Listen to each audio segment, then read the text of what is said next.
మోకాళ్ళ నొప్పులు, disc problems లాంటి అన్ని సమస్యలకు సంప్రదించండి Homeocare international world class homeopathy 9001175550. Mobile యూజర్లకు షాక్ల మీద షాకులు ఇస్తున్నాయి టెలికాం కంపెనీలు. ఒకదాని తర్వాత మరొకటి మొబైల్ రీఛార్జ్ ధరలను అమాంతం పెంచేస్తున్నాయి.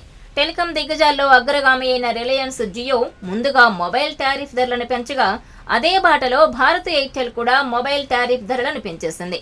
కొత్తగా పెరిగిన మొబైల్ రీఛార్జ్ టారిఫ్ ధరలు వచ్చే జూలై 3 నుంచి అమల్లోకి రానున్నాయి. మొబైల్ రీఛార్జ్ ప్లాన్ల ధరల పెంపుపై జియో యూజర్లు మండిపడుతున్నారు. జియో ప్రీపెయిడ్, పోస్ట్ పెయిడ్ అనే తేడా లేకుండా అన్నింట్లో టారిఫ్ ధరలను పెంచేసింది అంబానీ కంపెనీ. కొత్త ధరలను పరిశీలిస్తే జియో కస్టమర్లపై నెలకు 600 రూపాయల పైనే భారం పడనుంది. దీనిపై జియో యూజర్లు సోషల్ మీడియా వేదికగా అంబానీపై భారీగా ట్రోల్స్ చేస్తున్నారు.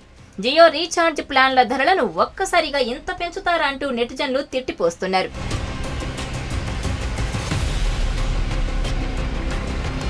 జూలై 12న ముఖేష్ అంబానీ కొడుకు పెళ్లి జరగనుంది. ముఖేష్ అంబానీ తనయుడు అనంత్ అంబానీ వివాహానికి ముందుగానే ప్రీ వెడ్డింగ్ పేరుతో కోట్ల రూపాయలు ఖర్చు చేశారు.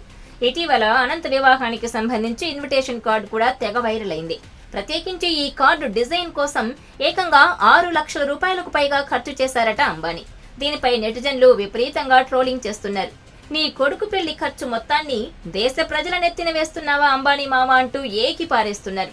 ఎలాగో దేశంలో ఎన్నికలు కూడా అయిపోయాయి, బాదుడే బాదుడు అంటూ కామెంట్లు పెడుతున్నారు.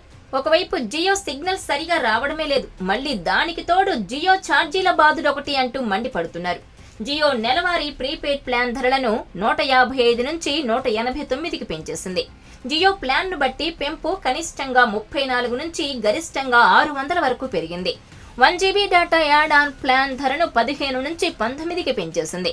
జియో సిగ్నల్స్ సరిగా ఉండడం లేదని మరికొందరు నెటిజన్లు అంటున్నారు. జియో రీఛార్జ్ ధరల పెంపుతో మరో నెట్వర్క్కు మారిపోతామని పోస్టులు పెడుతున్నారు. ఇంతలో జియో మాదిరిగానే ఎయిర్టెల్ కూడా భారీగా మొబైల్ టారిఫ్ ధరలను పెంచడంతో మా పరిస్థితి ఏంటి అని నెటిజన్లు మండిపడుతున్నారు. ఇవన్నీ కాదు, ప్రైవేట్ మొబైల్ నెట్వర్క్ కన్నా ప్రభుత్వ నెట్వర్క్ బిఎస్ఎన్ఎల్ బెటర్ అని నెటిజన్లు అంటున్నారు. వచ్చే ఆగస్టు 2024 నుంచి దేశవ్యాప్తంగా బిఎస్ఎన్ఎల్ 4G సర్వీసులను ప్రారంభించనుంది.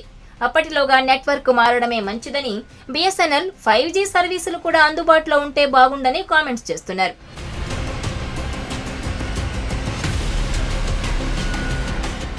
మరిన్ని వీడియోస్ కోసం ఛానల్ ని సబ్స్క్రైబ్ చేయండి. లేటెస్ట్ అప్డేట్స్ కోసం వాట్సాప్ ఛానల్ ని ఫాలో చేయండి. అండ్ లింక్ డిస్క్రిప్షన్ లో ఉంది.